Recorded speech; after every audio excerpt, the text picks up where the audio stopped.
right, I will call to order the Tuesday, August 17th, 2021 regular meeting of the Cherry Hills Village City Council. First, we'll have a roll call of members, please. Councillor Safavi? Here. Councillor Wheel? I'm here. Glad to be here. Councillor Brown? Here. Councillor Gallagher? Here. Councillor Sheldon? Here. Councillor Blum? Here. We could all stand, please. The pledge.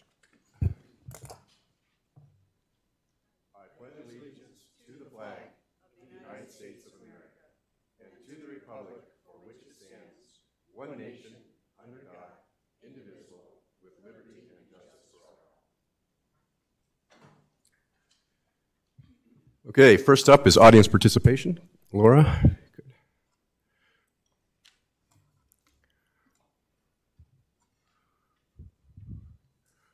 Linda Bear, you're up, Linda. Hello. Thanks for letting me speak again since the August 3rd meeting when I spoke before. I just wanted to get in front of City Council and the mayor and the rest of the staff and other people in the audience and make sure that I reiterate one more time that I am totally and absolutely against the city even considering giving Quincy Farm away to any private individual or any 501(c). I believe that this is our citizens' farm that was donated to all of us by Cat Anderson, and I'm just curious as to what is going on with the mayor and the city council for them to even consider it. As a private citizen, I just feel that I need to reiterate why and how we plan on taking care of this farm, which I think a number of us are concerned with. But, you know, we haven't even been given a chance. And the one thing that's so important is so many people that I've spoken to in the last couple of weeks. I've only known about it since like the beginning of August.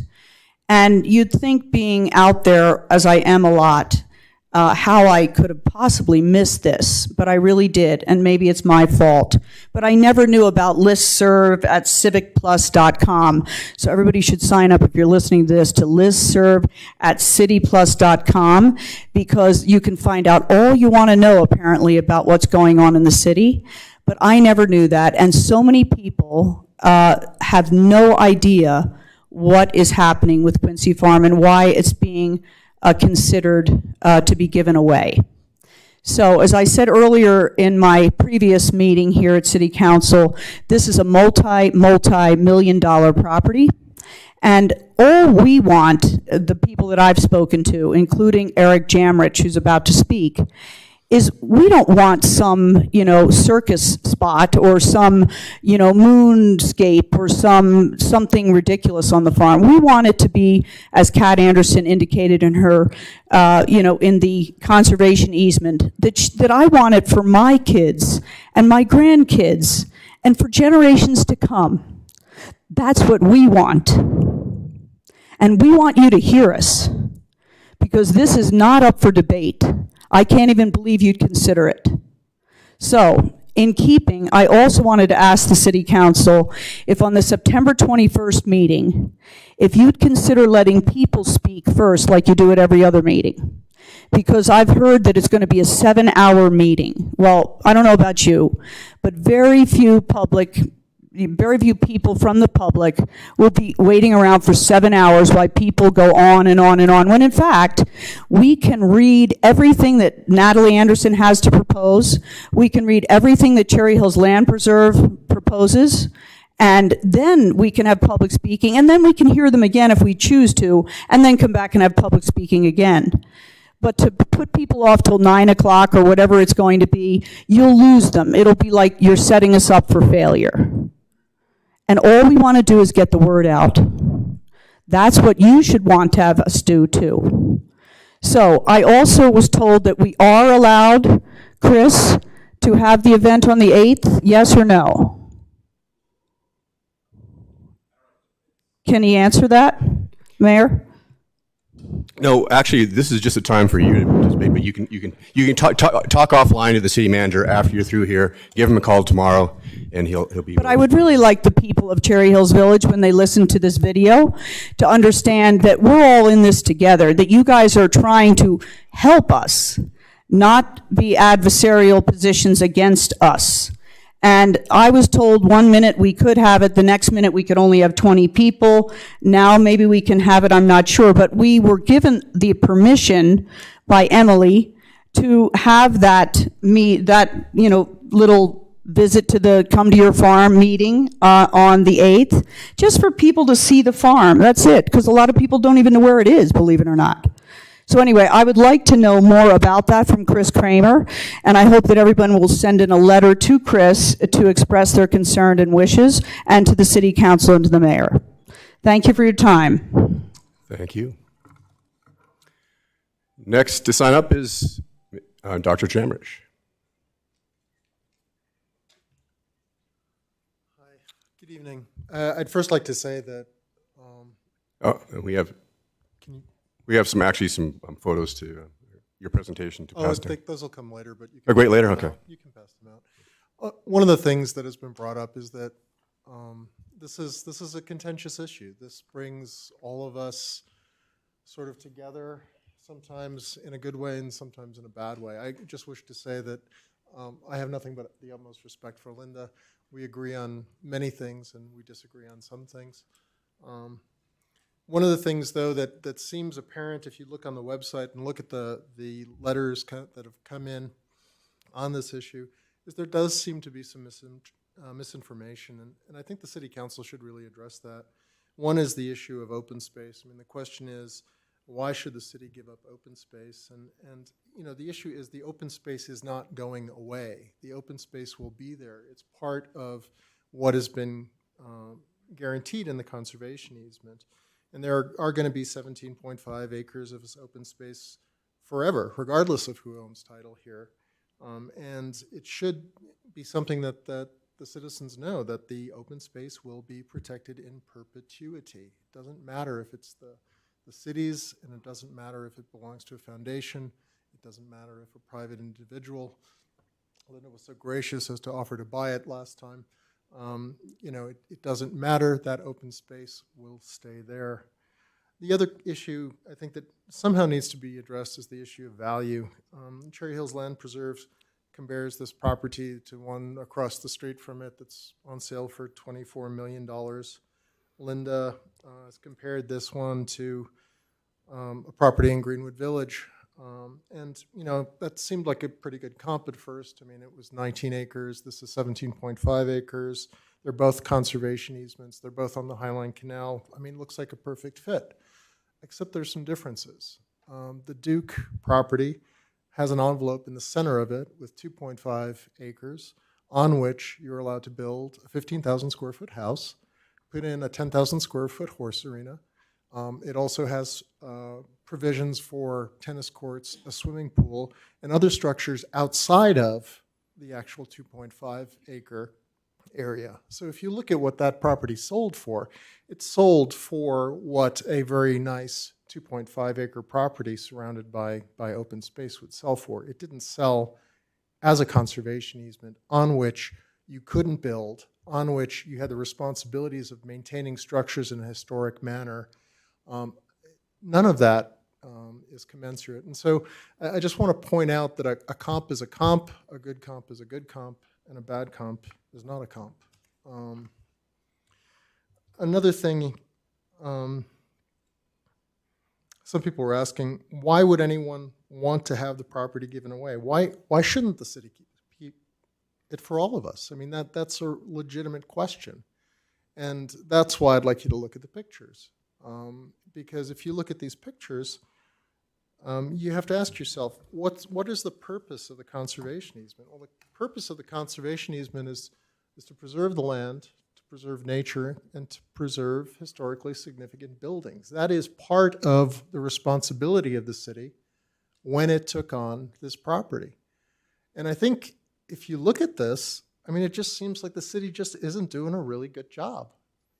If you look at the buildings, if you look at the paint peeling off, if you look at the windows falling apart, and obviously, this wasn't the perfect property when you guys took it over, but you've had it a while, and it really just doesn't look like a whole lot is happening there in terms of preservation or conservation. And the same with the fields. I mean, I'm right next to it.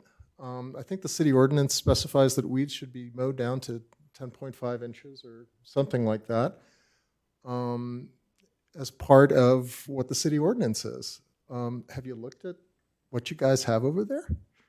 It's not 10.5 inches. And I don't care about that, but if you look at the overall picture of what the city is doing with this property, how it is managing this property, that I think is why the neighbors are saying, maybe it would be better in the hands of an organization that was really devoted to this, that wasn't as fractured as the city is, in order to adequately take care of that.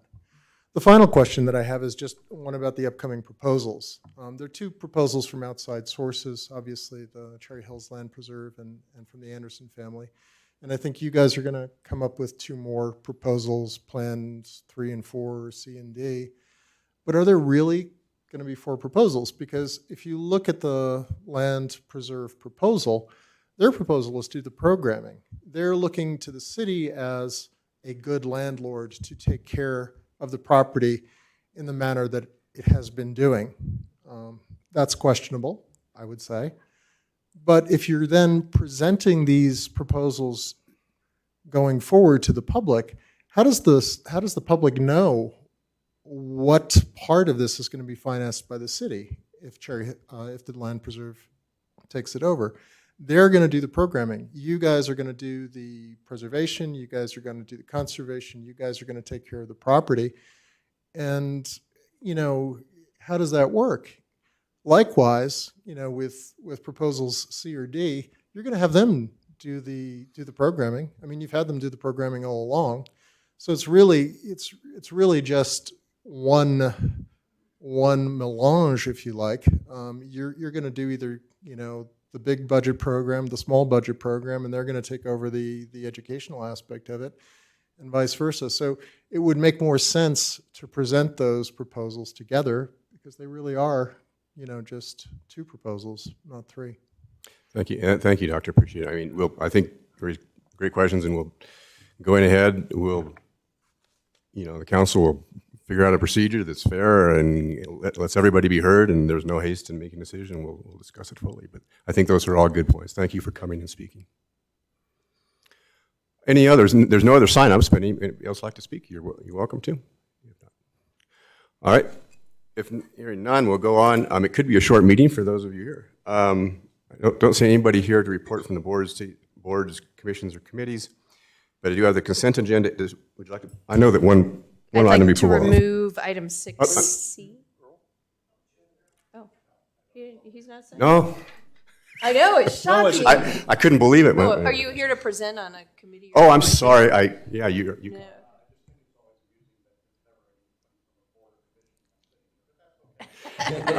You're sitting behind Lynn. I could barely see you. All right. Sorry. I'm sorry. Apologize, Earl. Okay. Katie. I'd like to remove item 6C. And then, other than that, I move to approve the consent agenda. All in favor? Aye. 6C. Those passed. The 6C we'll take up now. 6C, I just like to, whenever someone makes a generous donation of this nature, I always like to pull it off the consent agenda. And would just like to publicly acknowledge Mr. Mark Bolding for his donation of this photography series. It's very generous, Mr. Bolding, if you're out there listening. We are so grateful for your support and participation, and that's it. So I move to approve item 6C. Second. Have a motion and a second. All in favor? Aye. Aye. Wow, we are all the way down. There is no unfinished business, no new business. We're already to reports. I can be very brief. I met on August 10th was the mission of the Board of Commissioners of Arapahoe County, and I was part of the presentation to the board from staff about the sales tax extension that will go on for open space in Arapahoe County.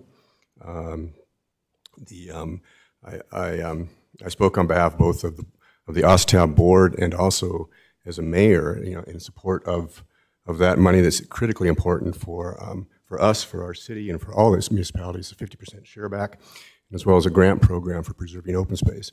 And the Board of Commissioners voted unanimously. They were very to go ahead and proceed, and put it on the ballot. It will be on the ballot in November.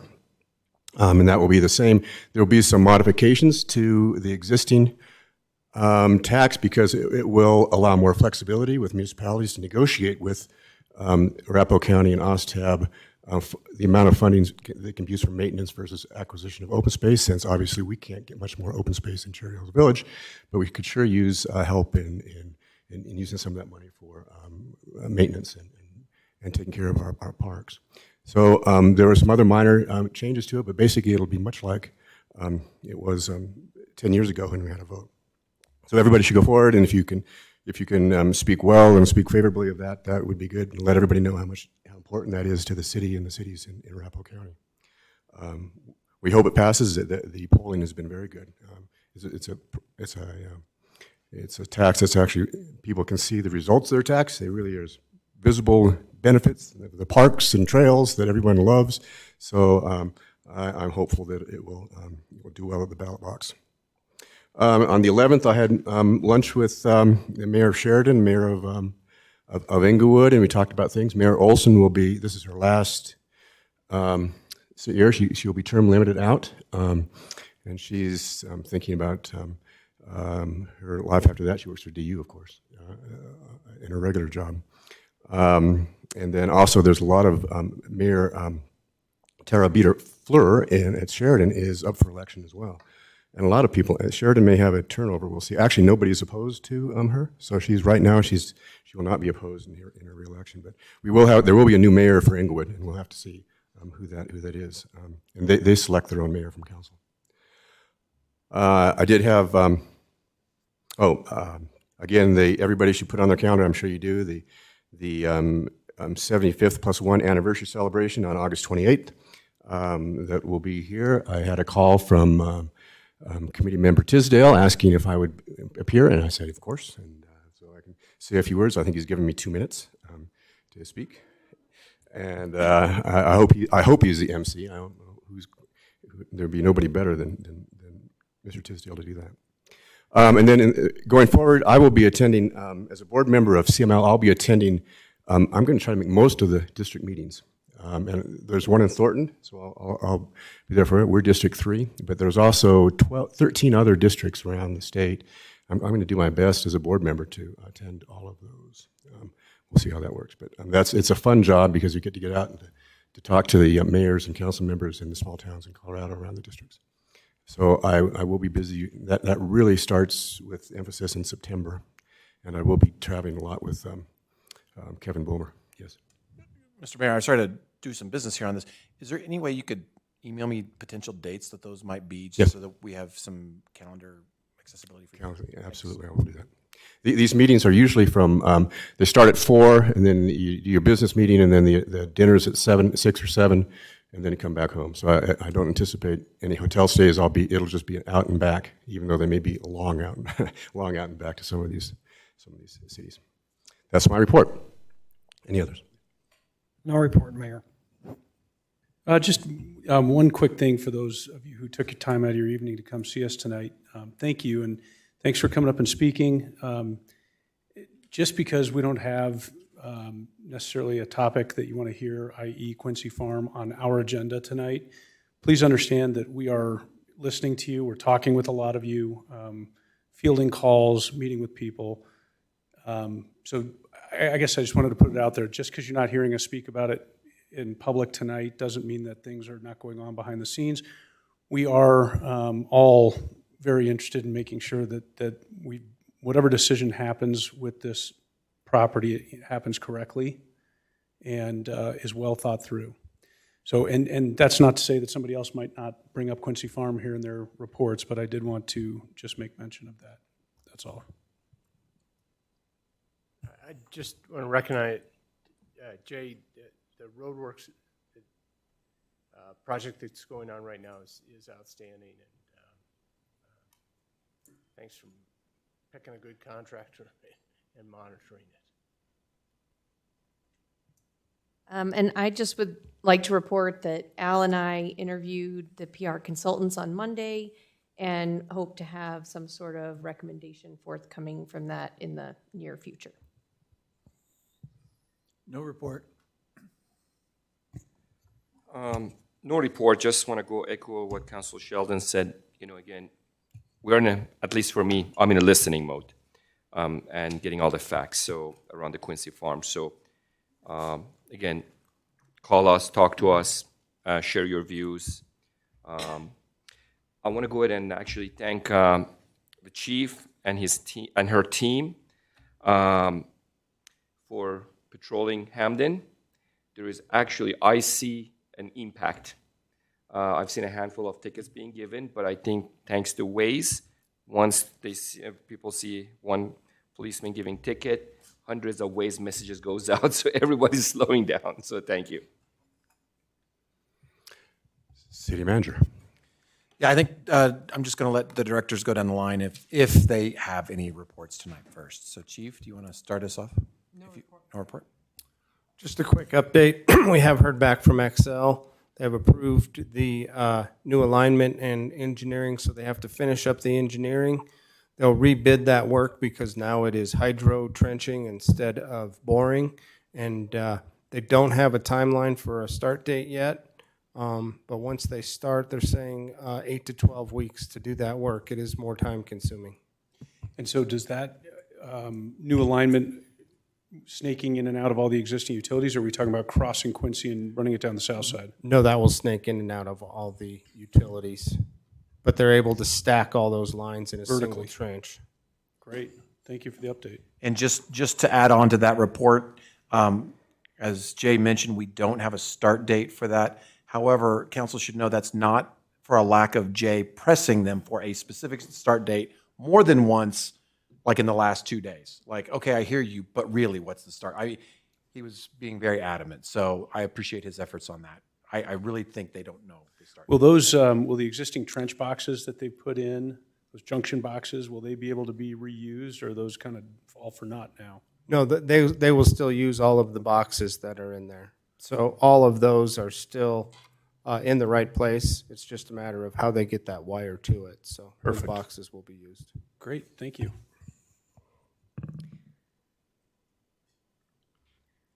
Two things from me. The first is that we have signed on a contractor to start to address the algae blooms in both the John Mead Park ponds and the Quincy Farm pond. So we'll be working with them on water testing and starting to treat all three of those ponds to address those ongoing issues. My second report is that this Saturday is our outdoor movie night. So August 21st at 6:30, we'll be showing Inside Out, and hopefully it'll have good weather and be a fun event. As the mayor mentioned, the 75th Plus One anniversary celebration is next Saturday, the 28th, from 3 to 7. So the committee is asking people to sign up, RSVP, for those listening. If you haven't signed up and you're planning on coming, most of council has already RSVP'd, so I appreciate that. So we've got that link on the website, and we'll see everybody then. And I do have a couple things as well. The Art Commission event is next Thursday. A couple of you have RSVP'd to that, but if anyone else wants to join, let us know. I also had a few questions for council about upcoming meeting dates. I believe the October 19th meeting, it falls on Cherry Creek School District's fall break week, so just wanted to make sure we have a quorum for that day, so something to keep in mind. And November 2nd is election night, and that seems to come up sometimes of whether we should have that meeting or not, so just wanted to check in with you all on that. Not to answer right now necessarily, but just to keep in mind. Thank you. And yeah, my items have been covered for the most part. Movie night, 75th Plus One. The only other thing I want to also put on council's radar that I'm not asking you to weigh in on tonight necessarily, but I will be asking you in the future.